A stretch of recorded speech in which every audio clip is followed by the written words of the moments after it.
L'annonce de Qatari a troublé plusieurs Congolais. En tout cas, l'annonce de Qatari a troublé plusieurs Congolais. Qu'est-ce qu'on a dit dans cette annonce? C'est une proposition. En fait, d'abord, je vais vous dire que c'est la proposition de paix que les Qataris ont proposée entre les M23 et Kinshasa. Vous comprenez? Alors, ce n'est pas une décision, parce que plusieurs personnes y pensent que c'est une décision, on a déjà pris la décision. Non. C'est les Qataris qui a vu, qui a entendu les M23, qui a entendu Kinshasa, et qui a proposé cela. C'est à Kinshasa de décider. Si Kinshasa refuse, la guerre continue. Si alors les M23 refusent aussi la proposition de Kinshasa, la guerre continue.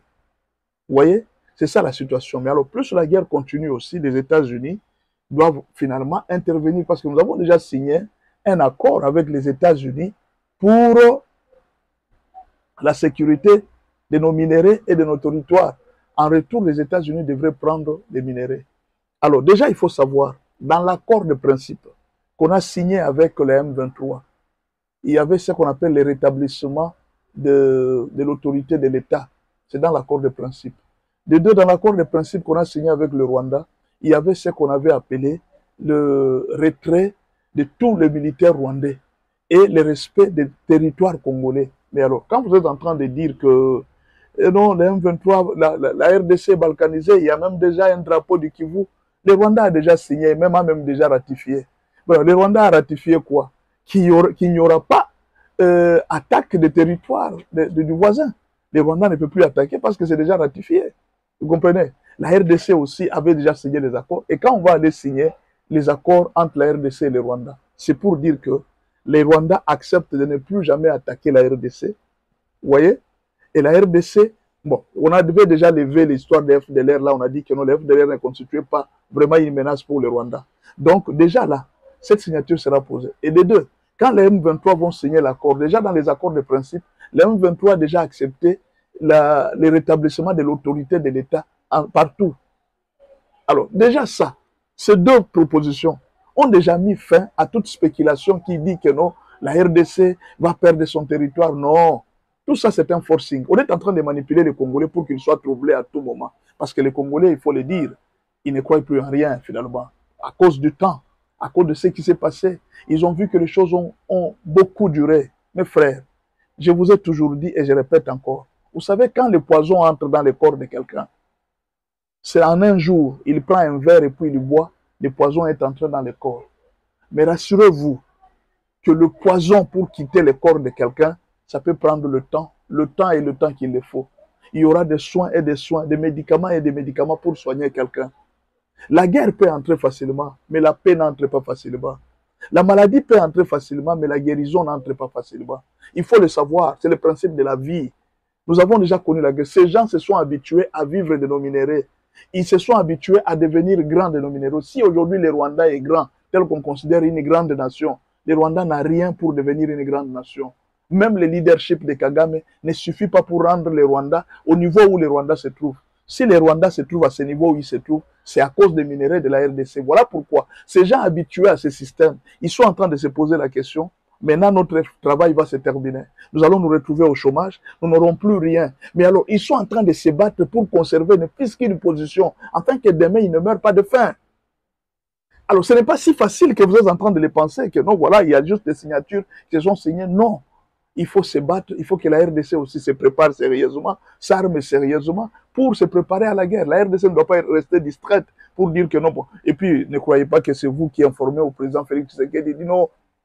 Les Rwandais sont malins, monsieur le président Félix, il faut appuyer avec les militaires, il faut former les militaires. Donc lui, là, le président Félix ne connaît pas qu'il faut former les militaires. Lui, là, ne connaît pas que les Rwandais sont malins, ils sont des marougoulins, ils peuvent tromper. Lui, là, le président Félix ne sait pas que Kagame est en train de jouer le tour. Le président a tous les renseignements possibles. Ne croyez pas que quand le président se tait, il ne fait rien. Il est en train de se préparer aussi en conséquence. Ne croyez pas que quand le président ne dit rien, alors il ne fait rien. Non, il se prépare aussi en conséquence. Ce qu'il faut reconnaître, c'est que le niveau où nous sommes arrivés, c'est un niveau où on n'est jamais arrivé. La première signature qu'on a signée, la signature de paix, c'est ce qui a permis au M23 d'intégrer l'armée.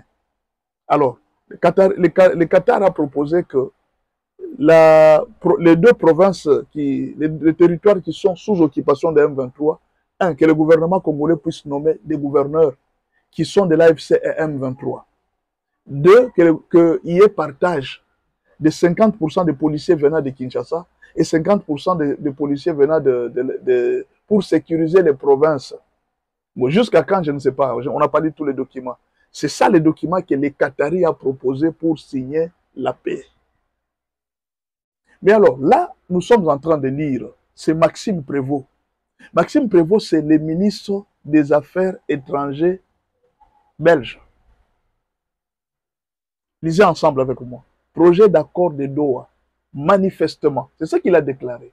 Manifestement, le président Félix Tshisekedi m'a confirmé que les tests qui avaient été proposés n'est pas satisfaisant. Mais nous continuons à lutter pour qu'il y ait la paix et qu'il y ait le retour possible de tous ces réfugiés dans leur contrée. Ça, c'est Maxime Prévost, c'est ce qu'il a déclaré au sortir de l'audience avec le président parce qu'il a séjourné à Kinshasa le lundi. Je ne sais pas s'il est déjà rentré. Le président n'est pas satisfait. Donc, apparemment, je ne crois pas que la situation va aller comme les M23 peuvent imaginer. Je ne crois pas. Même si, non, on a dit, non, c'est Jeune Afrique qui a dit, oui, il n'y a pas de problème, mais le président a trouvé que les tests n'étaient pas satisfaisants. Alors, on ne sait pas la décision que le gouvernement, ou bien la réponse que le gouvernement va proposer à ces tests-là. Nous attendons. On leur a donné un temps, ils vont se retrouver, et puis ils vont discuter. Alors, vous avez compris maintenant pourquoi le M23 a accentué avec des attaques. C'était pour avoir Uvira, afin de réduire Kinshasa dans les négociations. Afin que Kinshasa revoie sa position dans les négociations. Par exemple, s'ils prennent Uvira, ils disent que bon, si tu n'acceptes pas nos conditions, à ce moment-là, nous fonçons vers Kalemi et vers Lubumbashi. Vous voyez un peu.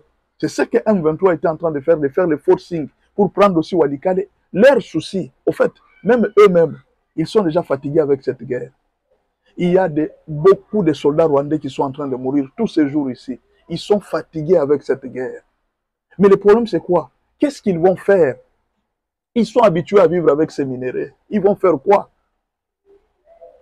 Alors, ils forcent tout. Ils disent, ça, c'est un problème, je m'excuse, c'est un problème existentiel. Si nous ne vivons pas des minéraux de la RDC, nous allons vivre de quoi?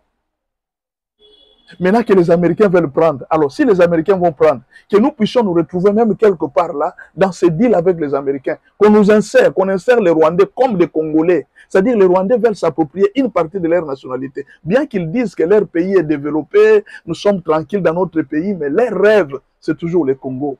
Vous comprenez pourquoi? Alors, ils veulent même qu'on leur donne des nationalités en masse, qu'on dise que ce sont des Rwandais qui dirigent, qui font ceci, qui font cela. Non, ce sont nos frères rwandais. C'est ça, en fait, les grands problèmes qui sont dans ces deals. Que les Américains reconnaissent une partie des Rwandais comme des Congolais, qu'on les insère aussi dans les deals, afin qu'ils commencent à rapporter ces minéraux chez eux. Parce que les minéraux congolais, c'est une question existentielle. L'ancien gouverneur de Nord, le ministre Julien Paluku nous l'a dit.